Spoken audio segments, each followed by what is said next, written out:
Dubai దాడులతో దద్దరిల్లింది. 20 నిమిషాల్లో 7 భారీ పేలుళ్లు జరిగాయి సార్. జబేల్ అలీ పోర్ట్ పారిశ్రామిక ప్రాంతంలో ఈ ఘటన చోటు చేసుకుంది. అయితే ఇది యెమెన్ హౌతీలు దాడి చేశారు అన్నటువంటి వార్తలు వస్తున్నాయి సార్. ఈ దాడులని గల పరిస్థితిని మనం ఎలా అంచనా వేయచ్చు? అంటే ఈ దాడులు ఏదో ఆకస్మికంగా ఐసోలేటెడ్ గా జరిగిన ఈవెంట్ కాదు. ఇది February 28 అమెరికా, ఇజ్రాయెల్, ఇరాన్ పై వార్ మొదలు పెట్టడంతో స్టార్ట్ అయింది. ఎందుకంటే అమెరికాతో పోల్చితే ఇరాన్ చాలా బలహీనమైన మిలిటరీ, కంపారిటివ్లీ ఏ రకంగా కూడా పోలిక లేదు. బలవంతుడైన శత్రువును బలహీనుడు ఎదుర్కోవాలి అంటే అనుసరించేటువంటి వ్యూహము, రణతంత్రం ఏంటంటే అసిమెట్రిక్ వార్ఫేర్ అంటారు. ఈ అసిమెట్రిక్ వార్ఫేర్ అనేటువంటి వ్యూహాన్ని ఇరాన్ ఆచరించింది. ఈ అసిమెట్రిక్ వార్ఫేర్ లో ఉండేటువంటి మొదటి సూత్రం ఏంటంటే ఈ వార్, బలవంతుడు జరుపుతున్న యుద్ధం జియో పొలిటికల్ కాస్ట్ పెంచాలి. అంటే దీనివల్ల నష్టాలు పెంచుతూ ఉండగలగాలి. ఎందుకంటే తన యుద్ధంలో ఎలాగూ నేరుగా ప్రత్యక్షంగా గెలవలేం కనుక పరోక్షంగా శత్రువును బలహీనపరచాలి. అది అసిమెట్రిక్ వార్ఫేర్ సూత్రం. అందులో భాగంగా ఎప్పుడైతే అమెరికా అటాక్ చేస్తుంది అని అర్థమైందో, ఈవెన్ అటాక్ చెయ్యక ముందు కూడా ఇరాన్ హెచ్చరించింది, మాపై గనక అమెరికా దాడి చేస్తే మేము పక్కనే ఉన్న గల్ఫ్ దేశాలపైన దాడులు చేస్తామని. ఎందుకంటే ఇరాన్కున్న మిలిటరీ కెపాసిటీ అమెరికాపై దాడి చేయడానికి అవకాశం లేదు. ఆ కెపాసిటీ ఇరాన్కు లేదు. అందువల్ల ఇరాన్ ఆలోచించింది ఏంటంటే అమెరికాపై ఒత్తిడి తేవాలి అంటే అమెరికా మిత్ర దేశాలైనటువంటి గల్ఫ్ దేశాలపైన అటాక్ చేయాలి. మరి గల్ఫ్ దేశాలపైన ఎందుకు అటాక్ చేయాలి అంటే ఈ గల్ఫ్ దేశాల్లో అమెరికన్ బేసెస్ ఉన్నాయి. మీకు Qatar, UAE, Saudi Arabia, Jordan, Bahrain, ఈ అన్ని కంట్రీస్ లో కూడా మీకు అమెరికన్ మిలిటరీ బేసెస్ ఉన్నాయి. సో అమెరికన్ మిలిటరీ బేసెస్ ను, అమెరికన్ ఇన్ఫ్రాస్ట్రక్చర్ ను అటాక్ చేస్తూ ఇరాన్ దాడులు మొదలుపెట్టింది. సో ముందే ప్రకటించింది, దానికి అనుగుణంగానే అటాక్ పెట్టింది. ఇందులో భాగంగా ప్రధానమైన అటాక్ యునైటెడ్ అరబ్ ఎమిరేట్స్ పైన చేశారు. ఖతార్ పైన, కువైట్, బహ్రెయిన్, ఇలా అన్ని దేశాల పైన చేసినా కూడా యుఏఈ పైన ప్రధానమైన అటాక్ ఇరాన్ చేసింది. ఎందుకు యుఏఈ పైన చేసింది అంటే యునైటెడ్ అరబ్ ఎమిరేట్స్ ఒకటి జాగ్రఫీ, మిగతా గల్ఫ్ దేశాల లాగా ఇరాన్ కు చాలా దగ్గరగా ఉంటుంది. స్మాలెస్ట్ అంటే మీకు లింక్, అతి దగ్గర లింక్, నియరెస్ట్ లింక్ ఎంత అంటే యుఏఈకి ఇరాన్ కు మధ్య 120 కిలోమీటర్స్ డిస్టెన్స్ ఉంటుంది, అంత దగ్గర. సో అందువల్ల ఇరాన్ ఏం చేసింది, ఎత్తుగడగా బ్రాండ్ దుబాయ్ని అటాక్ చేయడం మొదలుపెట్టింది. యునైటెడ్ అరబ్ ఎమిరేట్స్ లో 7 ఎమిరేట్స్ ఉంటాయి. అందులో అతి ముఖ్యమైన ఎమిరేట్ మనందరికీ తెలిసిన Dubai. So United Arab Emirates ఎందుకు ప్రధానమైన టార్గెట్ గా చేసుకుందంటే ఈ ప్రాంతంలో అమెరికాకు అన్ని మిత్ర దేశాలే, సౌదీ అరేబియా మిత్రదేశమే, యుఏఈ మిత్రదేశమే, రెండు ప్రధానమైనటువంటి దేశాలు, గల్ఫ్ దేశాలు. ఇందులో యునైటెడ్ అరబ్ ఎమిరేట్స్ ఏంటంటే అమెరికాతో చాలా ఎంత ఫ్రెండ్లీ కంట్రీ అంటే అమెరికన్ మిలిటరీ బేసెస్ ఉండడమే కాదు, అమెరికా నుంచి వెపన్స్ కొంటుంది.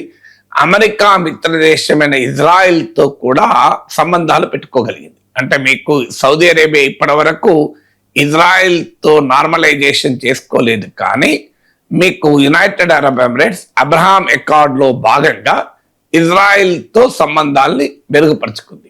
సో అమెరికా ఇన్వెస్ట్మెంట్ ఉంది, అమెరికన్ మిలిటరీ బేసెస్ ఉన్నాయి, ఇజ్రాయెల్తో యుఏఈ సంబంధాలు పెట్టుకుంది, చైనాతో సంబంధాలు ఉన్నాయి, రష్యాతో సంబంధాలు ఉన్నాయి.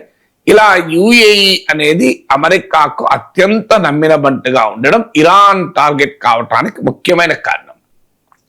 అందువల్ల అప్పటి నుంచి దుబాయ్ని లక్ష్యంగా చేసుకొని మీకు దుబాయ్లోని ప్రఖ్యాత హోటళ్ల పైన ఇరాన్ అటాక్ చేసింది. మన ఈ దుబాయ్లో ఉన్నటువంటి ఇప్పుడు ఈ జబల్ అలీ అన్న పోర్ట్ ఇండస్ట్రియల్ జోన్ ఇది, ఈ జోన్ పైన Iran backed Houthi rebels attack చేశారు. సో ఈ జబల్ అలీ ఇండస్ట్రియల్ జోన్ మీకు దుబాయ్కి 32 కిలోమీటర్స్ దూరంలో ఉంటుంది. ఇది ప్రత్యేకత ఏంటంటే మ్యాన్ మేడ్ హార్బర్. ఇది భూమిపైనే ఉన్న ఏకైక మ్యాన్ మేడ్ హార్బర్. దాంతోపాటు బిగ్గెస్ట్ కంటైనర్ ఎయిర్పోర్ట్ ఈస్ట్ ఏషియాలోనే. ఏషియా, ఆఫ్రికా, యూరోప్లతో ట్రేడ్ చేసేటువంటి ఒక కీలకమైన ఇండస్ట్రియల్ జోన్, అంటే ఒక లాజిస్టిక్స్ హబ్ అది. సో అందువల్ల అత్యంత కీలకమైన గ్లోబల్ ట్రేడ్ సెంటర్ పైన ఇరాన్ ప్రాక్సీ అటాక్ చేసింది హుతీస్. సో దీని ద్వారా బ్రాండ్ దుబాయ్ని టార్గెట్ చేసుకున్న ఇరాన్ అసిమెట్రిక్ వార్ఫేర్ లక్ష్యంలో భాగం ఇది. ఎందుకంటే హుతీస్ యమన్ నుంచి ఆపరేట్ అవుతారు, నార్థన్ యమన్ లో వారు అధికారంలో ఉన్నారు. ఇరాన్ పెంచి పోషించిన యాక్సిస్ ఆఫ్ రెసిస్టెన్స్, ప్రతిఘటన కూటమి అంటారు, అందులో హుతీలు చాలా ముఖ్యమైనటువంటి భాగం.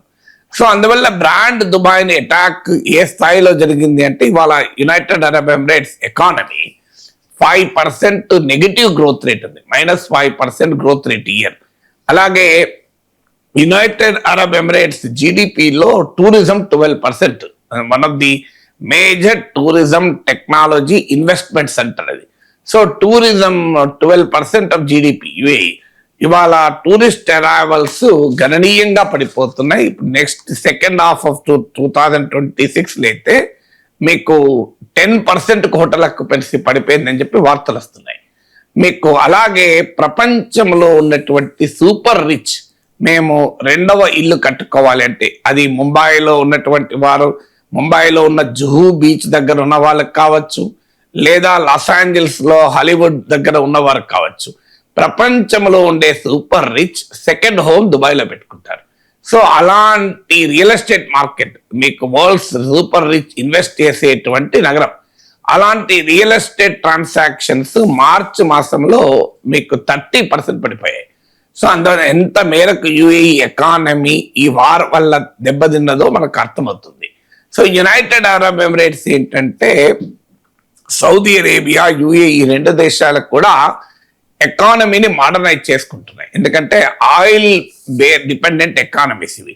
కానీ ఆయిల్ ఒక్కటే నడవదు అని గుర్తించి, ఆయిల్ శాశ్వతం కాదని గుర్తించి ఈ దేశాలు మోడర్నైజ్ అవుతున్నాయి. మీకు దుబాయ్, స్విట్జర్లాండ్, లండన్ తో పోటీ పడేటువంటి ప్రపంచంలోనే one of the largest gold trading centres కూడా. అంటే ప్రపంచంలో అట్లీస్ట్ 20% గోల్డ్ అయినా మీకు దుబాయ్ ద్వారా ప్రయాణం చేస్తుంది. సో మీకు అంతేకాకుండా ఇటీవల కాలంలో యునైటెడ్ అరబ్ ఎమిరేట్స్ పెద్ద ఎత్తున డేటా సెంటర్లను కూడా హోస్ట్ చేస్తుంది. ఎందుకంటే రాబోయే కాలంలో ఇప్పుడు ఆయిల్ ప్రపంచ ఎకానమీని నడిపిస్తే, రేపటి కాలంలో ఏఐ, ఆర్టిఫిషియల్ ఇంటెలిజెన్స్ ప్రపంచాన్ని నడిపిస్తుంది గుర్తించినటువంటి అరబ్ దేశాలు పెద్ద ఎత్తున ఆర్టిఫిషియల్ ఇంటెలిజెన్స్ రంగంలో ఇన్వెస్ట్మెంట్ ఆహ్వానిస్తున్నారు, డేటా సెంటర్స్ పెడుతున్నారు. ఇలా అందుకే ఇరాన్ ఏం చేసింది, వ్యూహాత్మకంగా యుఏఈలోని మీకు అమెజాన్ డేటా సెంటర్ పైన అటాక్ చేసింది. అంటే ప్రపంచ ఇన్వెస్ట్మెంట్ కు రాజధానిగా ఉన్న దుబాయ్ని దెబ్బతీయడం ద్వారా తాము ఏ స్థాయిలో జియో పొలిటికల్ కాస్ట్ ఇంపోజ్ చేయగలం అనేది ఇరాన్ ప్రపంచానికి చెప్పింది, అమెరికాకి చెప్పింది. అందుకే ఇటీవల ప్రెసిడెంట్ ట్రంప్ సడన్ గా దాడులా పేశాడు. ఎందుకు ఆపాడంటే ఓపెన్ గా చెప్పాడు, మా మిత్ర దేశాలు, అరబ్ దేశాలు అంగీకరించడం లేదు అని. ఎందుకంటే సౌదీ అరేబియా పెద్ద ఎత్తున ఒత్తిడి తెస్తోంది అమెరికా పైన, యుఏఈ ఒత్తిడి తెస్తోంది ఈ వార్ ఆపండి అని. ఎందుకంటే ఇరాన్ ప్రధానంగా ఈ అరబ్ దేశాల పైన దాడులు చేస్తున్నారు. ఎందుకంటే దుబాయ్కి ఉన్న ప్రత్యేకత ఏంటంటే, ఇది 3 ఖండాలు, ఆసియా, ఆఫ్రికా అండ్ యూరోప్, ఈ 3 ఖండాలకు కూడా ఒక స్ట్రాటజిక్ లొకేషన్ లో ఉంటుంది. అందువల్ల దాని జాగ్రఫీకి ఉన్న ప్రత్యేకతది. ఇప్పుడే కాదు, ఆయిల్ పుట్టక ముందు కూడా ట్రేడ్ కు దుబాయ్ యొక్క కేంద్రంగా ఉండేది. చిన్న చిన్న పడవలలో ఇంటర్నేషనల్ ట్రేడ్ జరిపేవారు కూడా దుబాయ్ దగ్గర ఆగేవారు.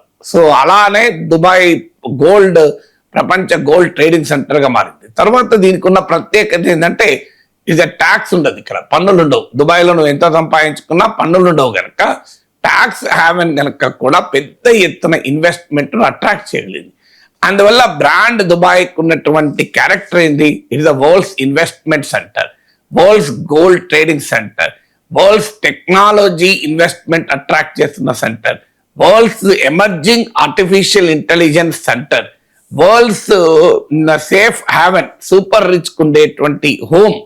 ఇంతటి బ్రాండ్ దుబాయ్ని ఇరాన్ టార్గెట్ చేస్తుంది. చేయడం ద్వారా అమెరికా పైన ఒత్తిడి తెచ్చి ఈ వార్ అమెరికా ఆపటానికి కారణమైంది. అందువల్ల ఇవాళ దుబాయ్లో దద్దరిల్లిన పేలుల్లో ఏమి తెలియజేస్తుందంటే ఇరాన్ అసిమెట్రిక్ వార్ఫేర్ స్ట్రాటజీ ఎంత సమర్థవంతంగా పనిచేస్తుందో అర్థమవుతుంది.